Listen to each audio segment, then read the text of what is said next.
hardware and software technologies have enabled today's computer systems to collect and store vast amounts of data.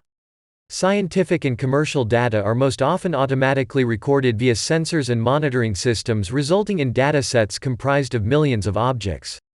Furthermore, many attributes are also recorded, resulting in very high-dimensional datasets.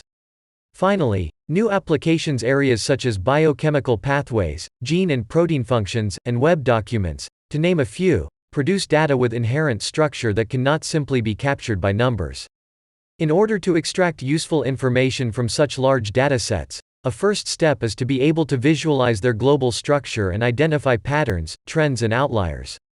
For structured data, the goal is to capture visually the underlying relationships, hierarchies, and taxonomies between the objects under study.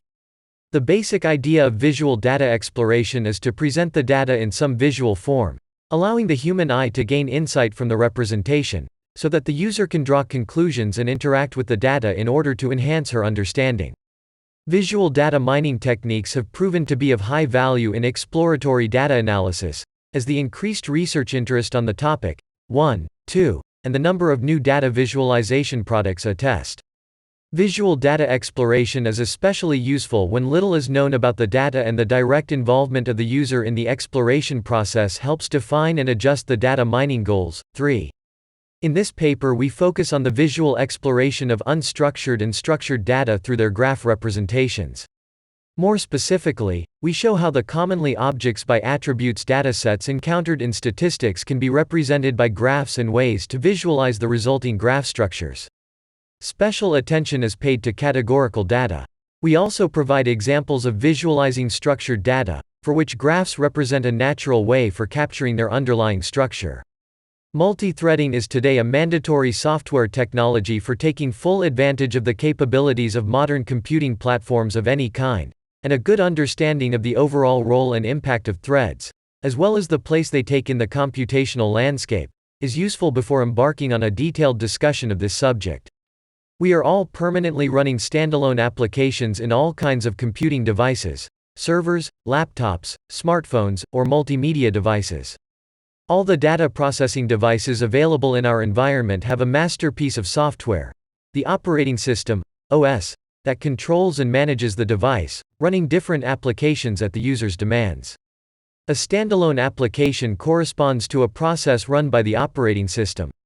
A process can be seen as a black box that owns a number of protected hardware and software resources, namely, a block of memory, files to read and write data, network connections to communicate eventually with other processes or devices, and, last but not least, code in the form of a list of instructions to be executed. Process resources are protected in the sense that no other process running on the same platform can access and use them. A process has also access to one or several central processing units, called CPU for short, providing the computing cycles needed to execute the application code.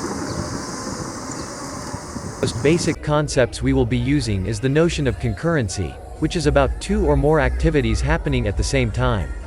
Concurrency is a natural part of life. We all can, for example, walk and talk at the same time. In computing platforms, we speak of concurrency when several different activities can advance and make progress at the same time, rather than one after the other. This is possible because CPU cycles are not necessarily exclusively owned by one individual process. The OS can allocate CPU cycles to several different processes at the same time, a very common situation in general. It allocates, for example, successive time slices on a given CPU to different processes, thereby providing the illusion that the processes are running simultaneously. This is called multitasking. In this case, processes are not really running simultaneously but, at a human timescale, they advance together, which is why it is appropriate to speak about concurrent execution. One special case of concurrency happens when there are sufficient CPU resources so that they do not need to be shared. Each activity has exclusive ownership of the CPU resource it needs. In this optimal case, we may speak of parallel execution. But remember that parallel execution is just a special case of concurrency. As stated, a process incorporates a list of instructions to be executed by the CPU. An ordinary sequential application consists of a single thread of execution, i.e., a single list of instructions that are bound to be executed on a single CPU. In a C++ programming environment, this single thread of execution is coded in the main function. In a multi-threaded application, a process integrates several independent lists of instructions that execute asynchronously on one or several CPU. Chapter 3 shows in detail how the different multi-threading programming environments allow the initial main thread to install other execution streams, equivalent to main, but totally disconnected from it. Obviously, multi-threading is focused on enhancing the process performance, either by isolating independent tasks that can be executed concurrently by different threads, or by activating several CPUs to share the work needed to perform a given parallel task. Rapid development of computer hardware and software technology has made it possible to conduct massive numerical simulations of three-dimensional flows around complicated aircraft with realistic configurations, complicated unsteady flows in jet engines, and physically complicated flows such as chemically reacting flows around re-entry vehicles.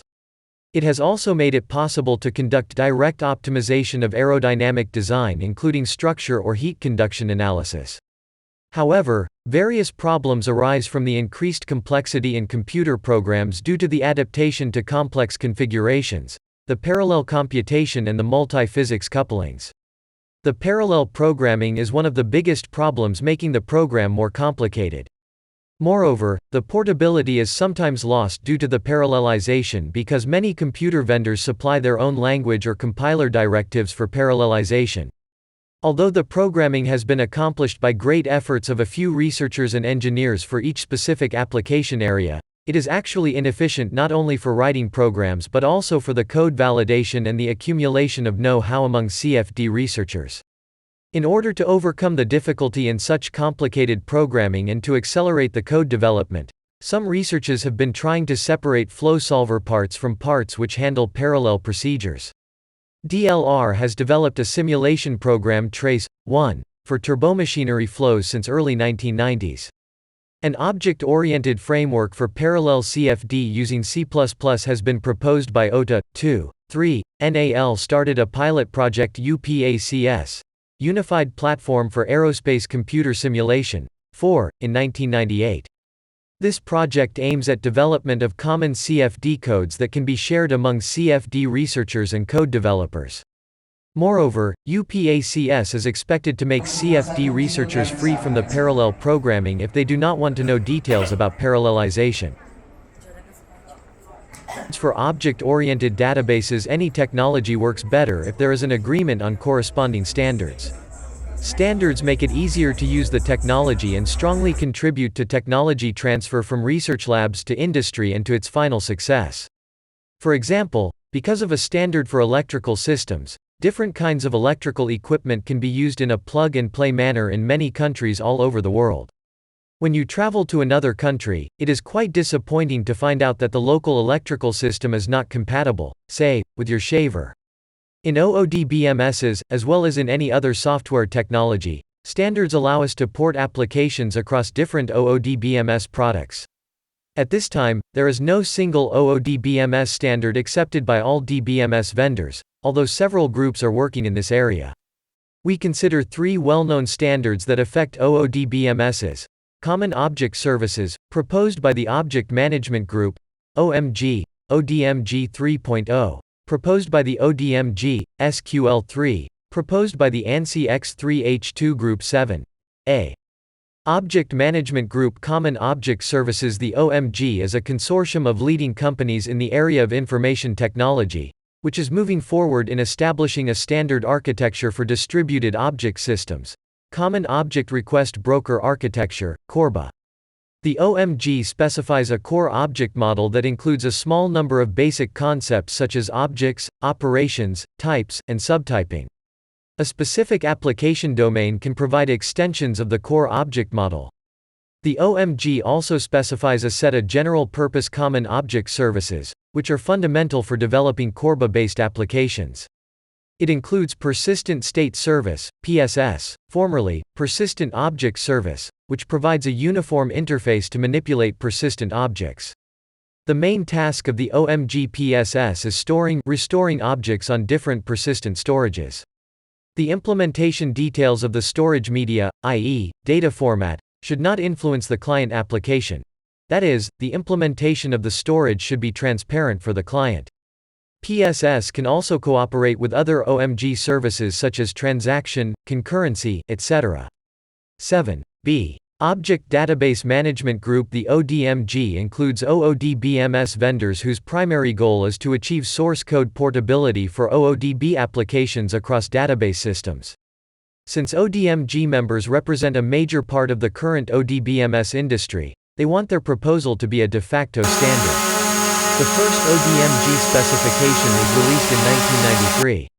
Since that time, several enhancements to the initial release, commonly known as ODMG 93, have been provided. The major part of ODMG describes the object model, the object specification language, the object query language, and bindings of ODMG implementations to the C++, Smalltalk, and Java programming languages. The ODMG standard was developed under the influence of earlier work of the OMG on the Corba. The OMG object model has been used as a basis for the ODMG model. In addition, the ODMG model includes database features, such as transactions, keys, and class extents. The OQL is also based on the query portion of SQL 92, and SQL standard developed by the ANSI X3H2 group. 7c. SQL3 does not use any of the standards from the OMG or from object-oriented programming. SQL3 is founded on previous SQL standards, such as SQL 92, and supports backward compatibility to previous SQL versions. It also adds features to the SQL specification that support object-oriented data management. Among those features are support for abstract data types and language extensions that make SQL computationally complete. Objects in SQL3 are stored in attributes of particular relations. As a result, objects can be accessed only through those relations, not directly. That makes SQL3 more related to object relational databases.